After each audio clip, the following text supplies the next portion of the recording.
আপনারা দেখছেন Assam prime news 24x7 খবর পড়ছি আমি সুস্মিতা।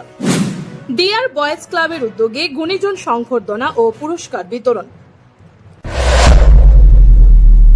শিলচরের মেহেরপুর কাঁঠাল পয়েন্টে সোমবার রাতে ডিয়ার বয়েজ ক্লাবের উদ্যোগে গুণীজন সংবর্ধনা ও পুরস্কার বিতরণী সভা অনুষ্ঠিত হয়। প্রজাতন্ত্র দিবস উপলক্ষে আয়োজিত বিভিন্ন ক্রীড়া প্রতিযোগিতার বিজয়ীদের সম্মাননা জানাতে এই অনুষ্ঠানের আয়োজন করা হয়। অনুষ্ঠানে উপস্থিত ছিলেন বিশিষ্ট সমাজসেবী রুনু রায়, আহাদের চৌধুরী, সালাম আহমেদ বরভুইয়া, বাপন দেব, রানা লস্কর, সঙ্গীত শিল্পী বিধান লস্কর, ফারুক আহমেদ চৌধুরী ও বাপন দাস প্রমুখ। অনুষ্ঠানের শুরুতে 1993 সালে ক্লাবের প্রতিষ্ঠাতা ও প্রথম সভাপতি প্রয়াত হায়দর হোসেন মজুমদারের স্মৃতির প্রতি শ্রদ্ধা জানিয়ে 1 মিনিট নীরবতা পালন করা হয়।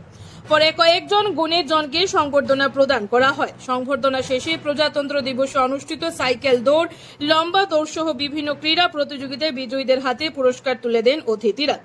অনুষ্ঠানে ক্লাবের পক্ষ থেকে উপস্থিত ছিলেন সভাপতি রুনু মজুমদার, সম্পাদক সজল লস্কর, কোষাধ্যক্ষ একরামুল লস্কর, সহ সভাপতি লুকু লস্কর ও সহ সম্পাদক আজিজ চৌধুরী, প্রচার সম্পাদক রমিজ লস্কর সহ অন্যান্য সদস্যরা।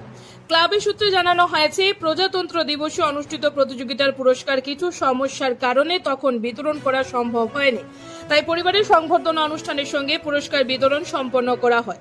ভবিষ্যতে এ ধরনের সামাজিক ও ক্রীড়া কার্যক্রম অব্যাহত থাকবে বলে ক্লাবের পক্ষ থেকে জানানো হয়েছে। Bureau report, Assam prime news 24x7।